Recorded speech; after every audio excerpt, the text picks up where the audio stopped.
Kirby is weird. Like, really weird. Like, seriously, think about the concept for a second. You play as a fat pink circle who sucks people and eats them so that he can steal their abilities. Does no one else find that weird? Is it just me?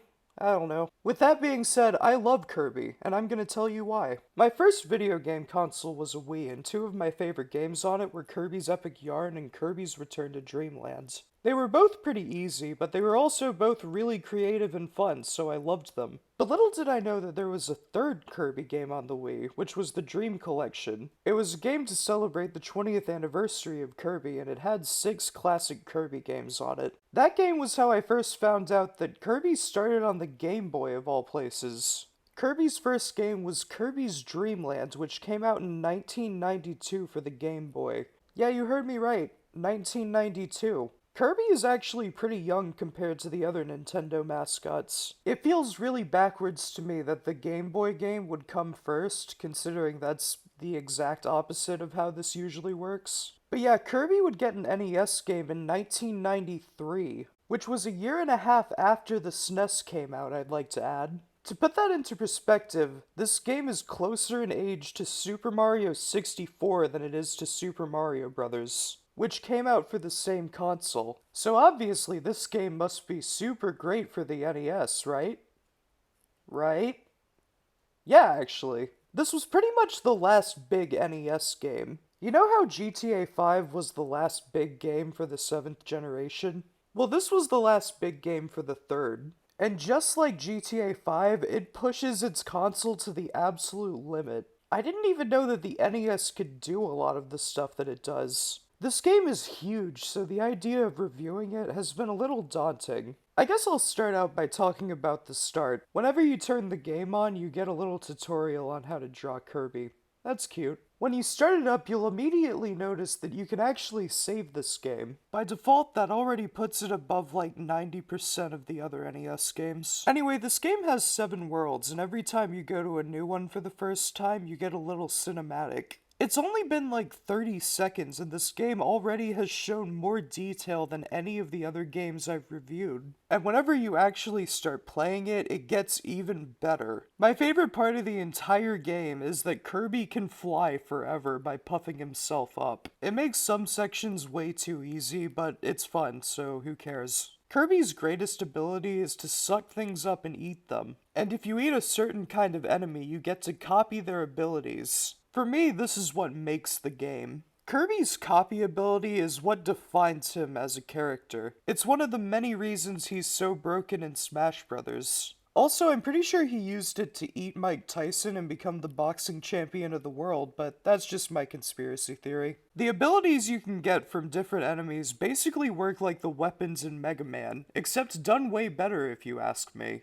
Instead of having to cycle through a menu to pick a weapon like you do in Mega Man, you can only have one copy ability at a time. With only a couple of exceptions, once you get a copy ability, you get to keep it until you get hit. If you get hit, your copy ability turns into a Star Tumbleweed. You can go back and get it if you want, but I usually don't. Both because there are a ton of other enemies which you can eat to get new abilities, and because Kirby is actually pretty strong even without them. Sure, it's a little annoying how easily you can lose an ability, but I actually think the game is way better because of that. I didn't really mention it in my Mega Man 1 review, but one of the most annoying parts of that game for me was cycling through all of the weapons in the menu.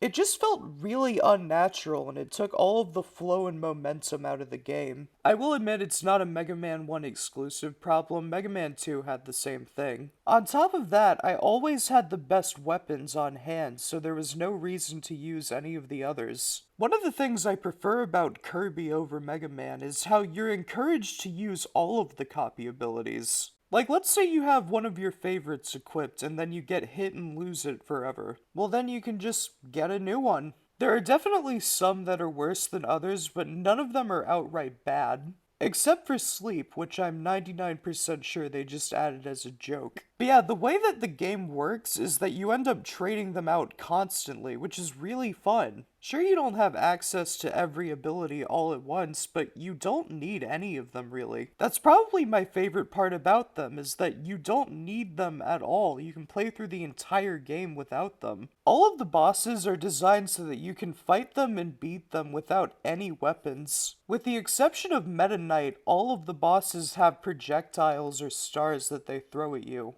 And if you suck those up and spit them back, you can beat them. You know, I actually kind of find it more fun to fight a lot of the bosses without copy abilities. In fact, there are plenty of bosses that become absolute jokes with copy abilities. This essentially means that using the copy abilities puts the game in easy mode. But it's a really fun version of easy mode where you can do whatever you want. Instead of just having one weapon that's the best all the time, you actually have a reason to use every copy ability you get instead of just your favorite one. It makes it so much more dynamic and interesting than just picking a weapon off a menu. Overall, I can't praise the copy abilities enough. I love them, I love them, I love them, they're perfect. There's also a bunch of other stuff that I don't really care about, so let's talk about that. Whenever you finish a level, you get to do this little bonus stage where you jump on a platform up to clouds. The better you time your jump, the higher you go up, and the better score you get. If you get to the very top platform, you can get a 1-up, but I only did it like twice out of the 40 times I beat levels, so whatever. I'll admit, it got really annoying just barely missing the top spot over and over again. The first letter of every world spells out Roy G. Biv backwards, which is kinda cool. I remember Return to Dreamlands did pretty much the same thing with the word crowned. There are a bunch of side games you can do, which I kind of forgot to mention until now. There's a claw machine that's just as annoying as a real claw machine, so 10 out of 10 for realism, I guess. There's this really weird one where DDD throws eggs at you and you have to eat them, but he also throws bombs, which you have to not eat. I guess it's kind of fun, but I have no idea what they were going for here.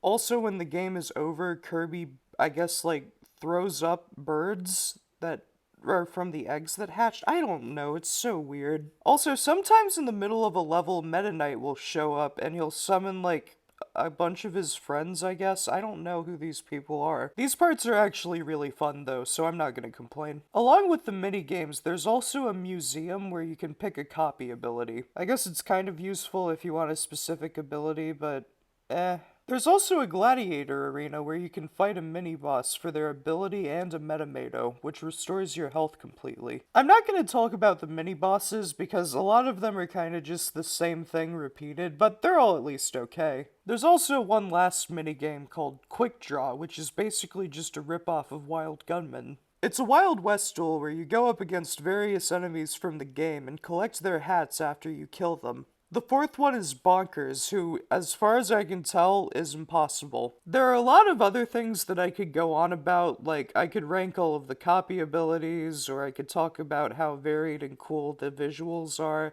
but then we would be here for like an hour or two, and I don't think anyone would want that. To end the video off, though, I will be ranking all of the bosses. First up is Wispy Woods, probably the most famous Kirby boss. In this game, he might actually be the easiest boss in video game history.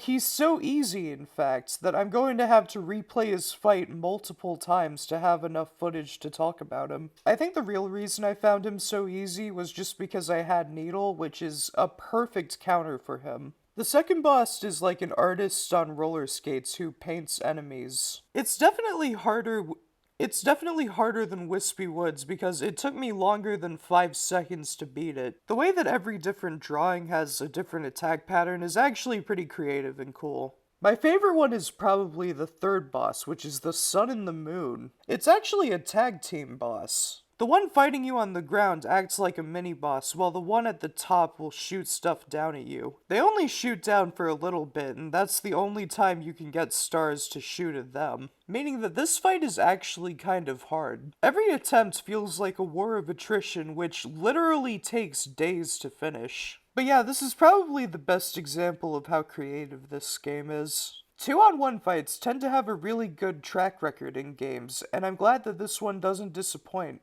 The The fourth boss is this really weird one where you have to jump up with the high jump ability to higher levels of clouds. After that, it turns into this thing, which I'm pretty sure was in Kirby's Epic Yarn, but I don't really remember. This is a pretty good fight. It's a little on the easy side because you kind of have to use high jump, which is broken, but it's a pretty fun copy ability at least. If you had to use one like the wheel ability, then this fight would have been terrible, but as it is, it's pretty good. Number 5 is this thing. I'm gonna be honest, I have absolutely no idea what this is. If you have a copy ability, then this is the easiest fight of all time. Without one though, it's actually kind of hard. The only chance you get to damage it is when it shoots out missiles. This is also an auto-scrolling stage, my favorite, woohoo! You have to be pretty careful in this fight, because without a copy ability, it's really long, and you have a lot of chances to get stuck on the geometry of the level and die. I'll give it points for originality, but I guess it's just okay. Number 6 is a really cool fight against Meta Knight. I forgot to mention earlier that this is the first game he appears in. This one is interesting because it's the only time where you can get hit and keep your copy ability. This fight is a one-on-one sword fight against Meta Knight, which is really cool. It's difficult, but it also feels really fair. When you beat him, you actually break his mask and you get to see his face for a split second. As far as I can tell, he has the exact same face as Kirby, but just black. I might as well mention now that the last actual level of the game is in grayscale. I guess it's supposed to be an homage to the Game Boy game. Still, it's kind of weird that the gray level is in a world with rainbow in the name.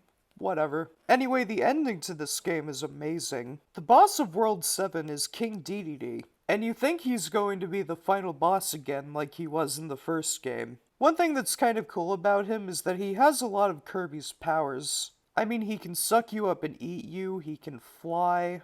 He's basically just Kirby with a hammer now that I think about it. Anyway, after you beat him up, it's revealed that he was actually a good guy in this game, because he was trying to stop a nightmare from invading Dreamland. That's when the game surprises you with another final boss. It starts out with a space shooting segment, and I'm gonna be honest, this is the prettiest an NES game has ever looked for me. Compare the detail in this to Mario Brothers. It's insane. And on top of it, this part is actually really fun. For some reason, a lot of games end with a space shooter style final boss. And a lot of the time, like in Devil May Cry, it fits horribly, but here it actually really works. After that part, you end up fighting this thing that kinda looks like Dracula from Castlevania. I'll admit that I like this part less than the first part, but it's still pretty cool. After you beat him up and take his lunch money, the day is saved and the game is over, I guess. Woohoo. So that was Kirby's Adventure, and overall it was